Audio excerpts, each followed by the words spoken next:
It's now been more than a week since the attempted act of terrorism aboard the flight in Detroit on Christmas Day. On Thursday, I received the preliminary findings of the review that I ordered into our terrorist watch list system and air travel screening. I've directed my counterterrorism and homeland security advisor at the White House, John Brennan, to lead these reviews going forward and to present the final results and recommendations to me in the days to come. As I said this week, I will do everything in my power to make sure our hardworking men and women in our intelligence, law enforcement, and homeland security communities have the tools and resources they need to keep America safe. This includes making sure these communities and the people in them are coordinating effectively and are held accountable at every level. And as president, that's what I'll do. Meanwhile, the investigation into the Christmas Day incident continues, and we're learning more about the suspect. We know that he traveled to Yemen, a country grappling with crushing poverty and deadly insurgencies. It appears that he joined an affiliate of Qaeda, and that this group, Qaeda in the Arabian Peninsula, trained him, equipped him with those explosives, and directed him to attack that plane headed for America. This is not the first time this group has targeted us. In recent years, they've bombed Yemeni government facilities and Western hotels, restaurants, and embassies, including our embassy in 2008, killing one American.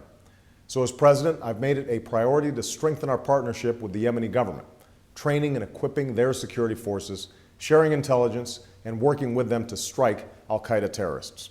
And even before Christmas Day, we had seen the results. Training camps have been struck, leaders eliminated, plots disrupted. And all those involved in the attempted act of terrorism on Christmas must know you too will be held to account.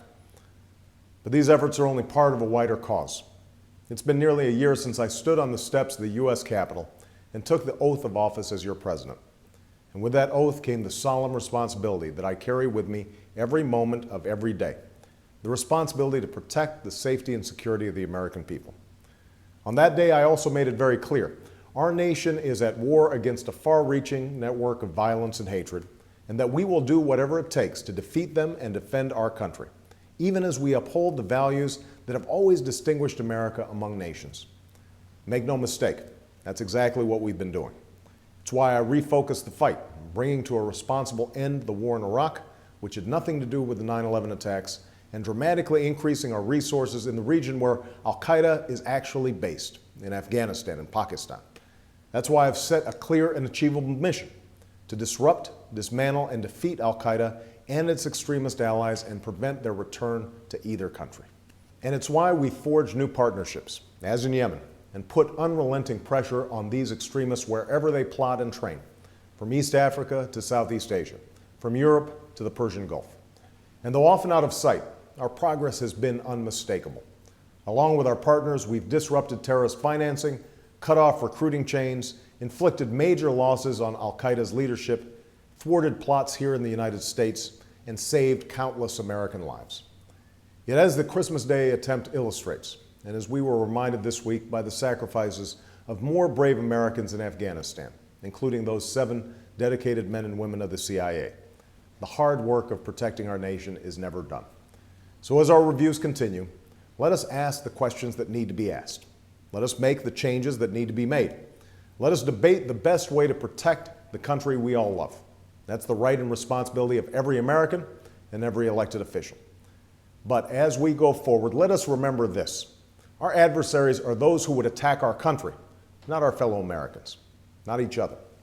Let us never forget what has always carried us through times of trial, including those attacks 8 Septembers ago. Instead of giving in to fear and cynicism, let's renew that timeless American spirit of resolve and confidence and optimism. Instead of succumbing to partisanship and division, let's summon the unity that this moment demands. Let's work together with a seriousness of purpose to do what must be done to keep our country safe. As we begin this new year, I can't imagine a more fitting resolution to guide us as a people and as a nation.